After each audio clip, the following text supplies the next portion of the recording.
Hey BookTube, it has been a while since I have filmed a video.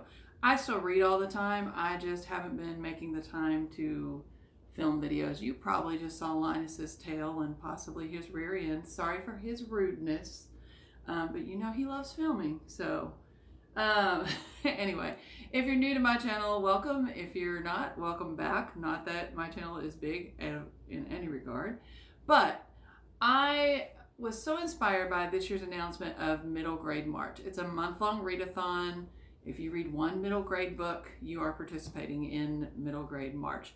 I normally am still reading middle grade at that time. I don't do a whole lot of, interacting on social media just because of time constraints, but the prompts this year are just so amazing. So the people who are sponsoring or leading Middle Grade March this year are Katie from Life Between Words, Krista from Books and Jams. They've been involved since the beginning. And this year they've added Amanda, the Curly Reader, to the list. Those are three ladies who I'm subscribed to, and I watch almost everything they put out unless I'm super busy.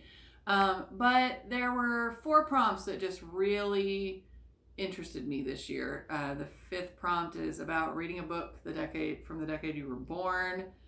I know I'm not motivated by that, and I know my students definitely won't be, so that's not what I'm super excited about. But the rest, I've decided to film a video with recommendations because I read so much middle grade. I'm hoping that maybe you'll get a recommendation of a book maybe you wouldn't have heard about otherwise. That's the goal anyway. All right, so the first prompt this year is read a middle grade book with a silhouette on the cover, and there are tons of these. I have 11 to recommend. If they're on my list, I've read them within the last 2-3 years, and I've given them 4 or 5 stars. I read plenty of middle grade that I give 3 stars, but these are all 4 and 5 stars, and you can be guaranteed that I highly recommend them. So first up, let's go by genre kind of. Let's talk about Granted by John David Anderson. I've read 5 of his stories. They're always so well-rounded. They have heart, they have humor, they have good pacing. They're just really layered stories. They're so good. So Granted is about Ophelia Delphinium Fidgets. She is a fairy, and you learn all about how fairy society works. They try to keep separate from the human world, but they do grant wishes to humans, and Ophelia has just found out that is her role. Some people are cooks, some people they have all these various jobs, but she is one of the few wish granters. And so she's kind of training and gearing up for her first mission. And when it arrives, it is far more adventurous than she would ever have thought. There are so many, moral questions that come up. She has to enlist the help of a dog. It's tougher than she ever imagined. But she is one determined little fairy. So it's excellent. I would have dressed up for her as Halloween if my coworkers at work hadn't decided, or for Storybook Character Day, if my coworkers hadn't decided to do a group dress up. But that's who I would have dressed as, because she has just the way she's described is so cute and neat. All right, next is still fantasy, but getting a little scarier, and that is The Night Gardener by Jonathan Auxier. This book is so atmospheric. So it's about a brother and sister. I think the girl's 14 and the boy's 10 or 11, and he's got something with his leg. He has to walk with a crutch. He can't run or walk without some difficulty or for long periods of time. They are from Ireland. They've come over to England due to the potato famine. They've been in an orphanage, but of course they know that their parents are alive. They don't belong in an orphanage. So Molly takes a job as a servant at a Victorian house. As they're navigating their way there, people kind of are like, I'm not sure that you really want to go there. You might want to turn back around. But they trudge on, and when they get there, there is weirdness with this family. There are strange things going on. There's a room in the house they're not allowed to go in, and it's locked. The family keeps it locked, and they sneak in from time to time. There's a curse in the mix, and this one gets pretty spooky. But it's just a wonderfully told story. Again, it's got a mix of humor and heart and, mystery and all that kind of stuff. So The Night Gardener by Jonathan Auxier, definitely on the recommend list. Okay. Next up is Night Books by J.A. White. I listened to this on audio. I did not read the physical book. And Kirby Hayborn is the narrator. And he is all in when he is narrating. So Alex is a young man. He has a book of stories that he's written. And for some reason, he has decided to get rid of them and not just throw them away, but he's going to the basement of their apartment building to toss them in the furnace. So they will be no more. On the way there, the elevator kind of like opens on a floor he doesn't recognize.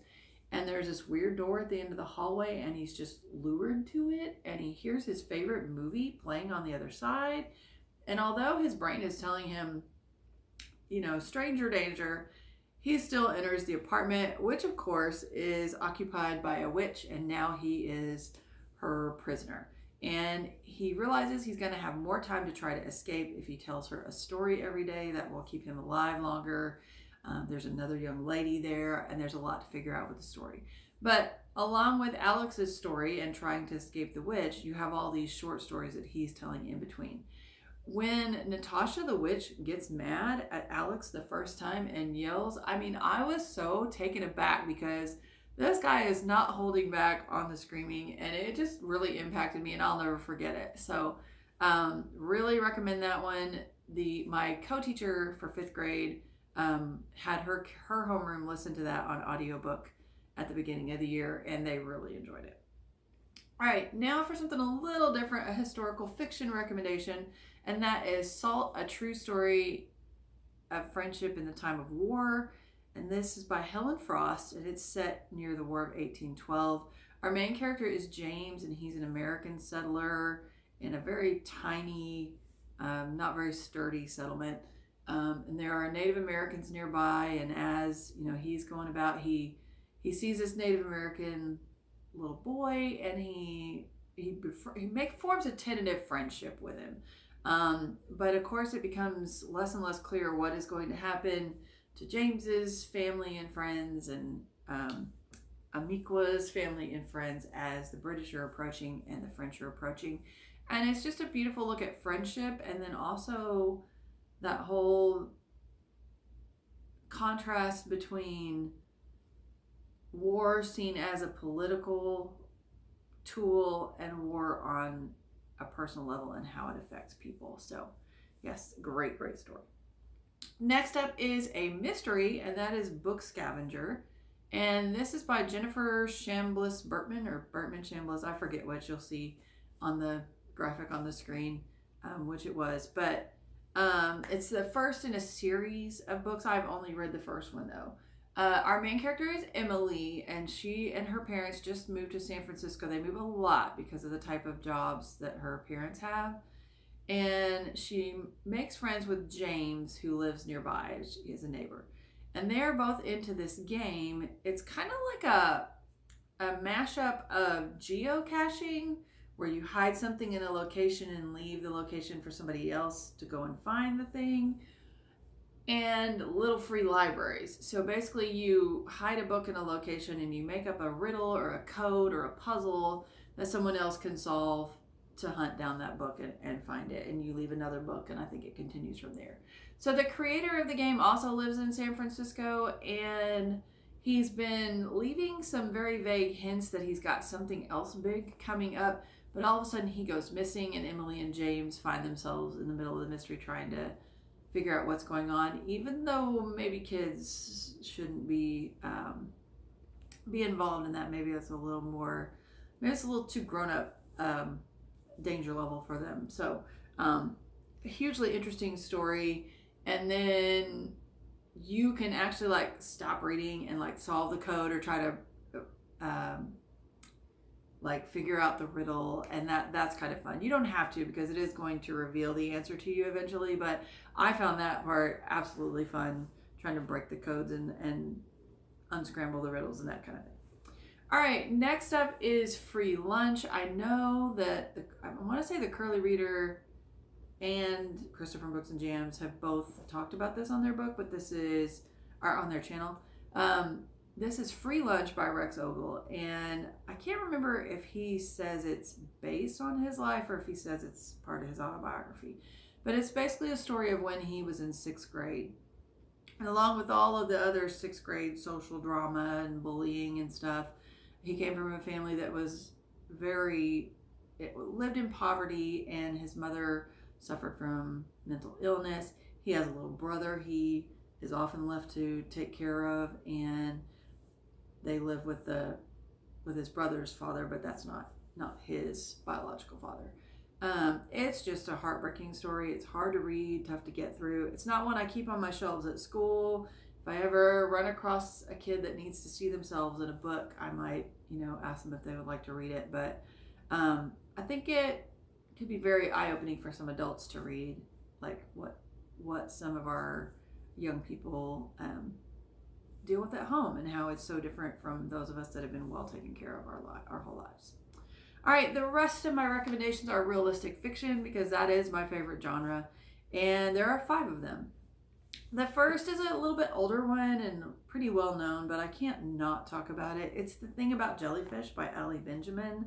And this is a story about Susie, and she is just trying to come to terms with the fact that her best friend died in a swimming accident over the summer.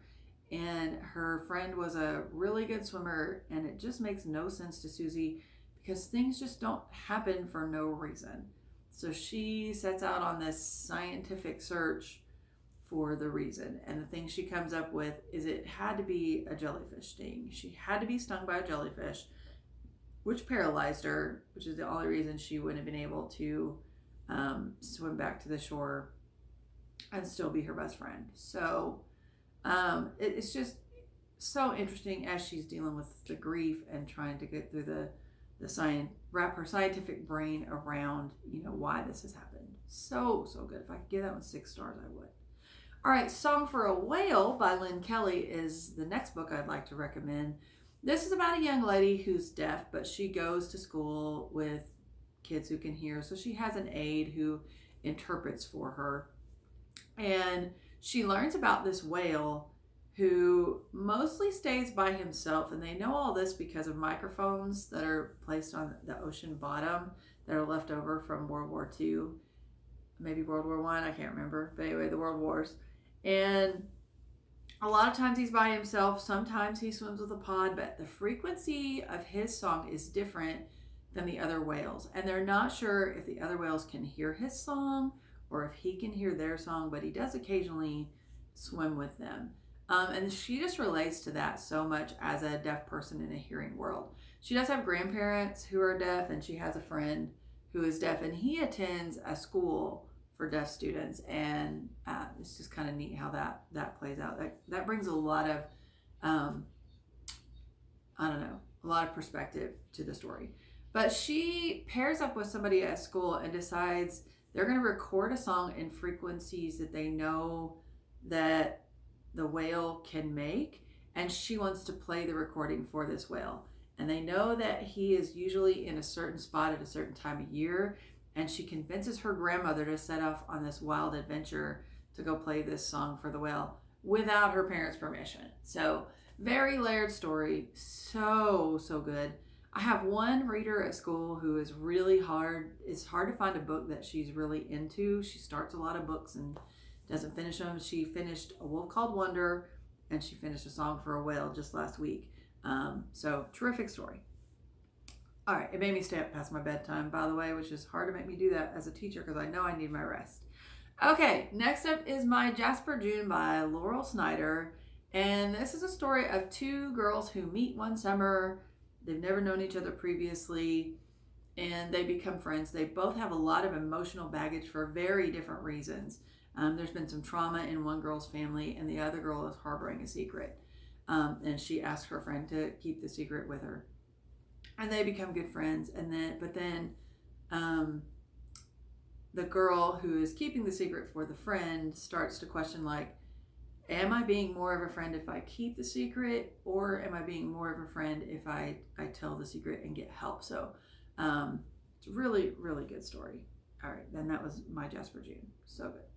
All right, next up are, well, the last two actually are by the same author duo, and this is Chad Morris and Shelley Brown. They are a married couple and they write together. Their first middle grade that I heard of was Mustaches for Maddie. Such a good story. All of their stories, again, they have that nice balance of humor and heart and struggle and that kind of stuff. So, Maddie is a young girl who wants to fit in socially at school. There's this kind of mean girl who decides every day who can and can't come with her group at recess. And some days she chooses Maddie and some days she doesn't. Maddie loves to make people laugh, and so she carries around these stick-on mustaches. Sometimes they're bright colors and different shapes and styles and things. And she uses those to interject humor or for comic relief or to diffuse a situation. And the big drama production rolls around, and the mean girl wants the lead, and so she convinces everybody else not to try out for it. But Maddie tries out for it anyway, and then she starts to feel the full effect of the mean girl focused on her. At the same time, Maddie's arm has been doing something weird lately. Like she sometimes is holding it really weird, and it turns out she's got a medical issue and she's going to have surgery. So she's facing all these fears, the social ones of the play and having, gotten the attention of the bully, and all of those kinds of things. And so she's got a lot to deal with. It's a terrific story. I loved how supportive her family was. And then at the end, in the author's note, you find out that story is loosely based on the true story of their daughter, Maddie. So that made it even more remarkable. And also from that same duo is a book called Squint, and I love this story. The main character is a boy named Flint, and he loves to draw comics, and he wants to win this award for young comics. I think you have to be under 13 to win it. And he's kind of got a little bit of a deadline also in the fact that he's losing his eyesight slowly. And of course, he's not going to be able to create his comics anymore once he can no longer see. So he's kind of an outcast at school because he's always sitting writing his comics. And there's a young lady at school. She has her friend group and she sees him and she doesn't like how they treat him. She's got a brother who's terminally ill, and he gives her these challenges in life. And I forget what it is. She has some kind of artistry. Either she writes poems or songs or plays music or something. I can't remember. I'm sorry. And he challenges his sister to share that with somebody at school, and she chooses to share it with Flint and get to know him, which might cause her to be a social outcast in her old group and that kind of stuff. So they've both got a lot going on, and it just makes for a very terrific story. So those are my recommendations for middle grade books with silhouettes on the cover. Thanks for watching and happy reading.